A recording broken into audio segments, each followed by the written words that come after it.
Le livre du ciel, tome 4. 2 octobre 1900. État de victime pour l'Italie et pour Corato. Je craignais que mon état ne soit plus selon la volonté de Dieu.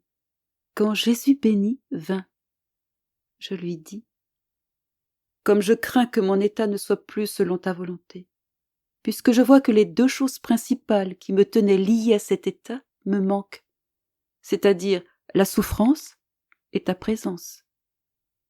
Jésus répondit : ma fille, ce n'est pas que je ne veux plus te garder dans cet état, c'est parce que je veux châtier le monde que je ne viens pas et que je te prive de la souffrance. Je lui dis : à quoi bon alors de me tenir dans cet état ? Il répondit : ton état de victime et ton attente continuelle me désarment déjà. Car toi, tu ne me vois pas, mais moi, au contraire, je te vois très bien. Et je compte tous tes soupirs, tes souffrances et tes désirs de me vouloir auprès de toi. Le fait que tu sois tout absorbé en moi est un continuel acte de réparation pour beaucoup d'âmes qui ne s'intéressent pas à moi et qui ne me désirent pas. Ces âmes me méprisent.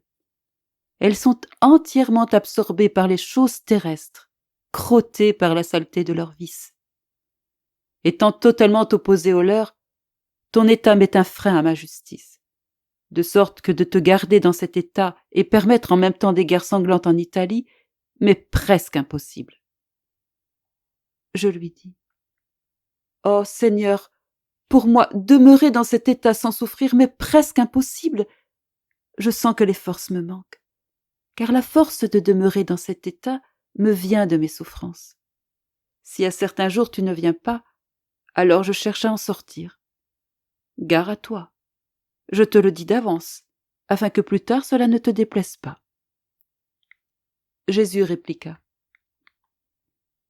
ah oui, oui, tu sortiras de cet état quand je commencerai les massacres en Italie. Alors je te suspendrai totalement. Pendant qu'il disait cela, il me fit voir des guerres très féroces qui surviendront, autant parmi les laïcs que contre l'Église. Le sang inondait les villes comme l'eau inonde les terres quand tombe une pluie diluvienne. Mon pauvre cœur se tordait de douleur à la vue de cela. En pensant à ma ville, je dis : oh Seigneur, en disant que tu vas me suspendre de tout, veux-tu me faire comprendre que tu n'auras même pas compassion de ma pauvre Corato ? Que tu ne l'épargneras même pas ?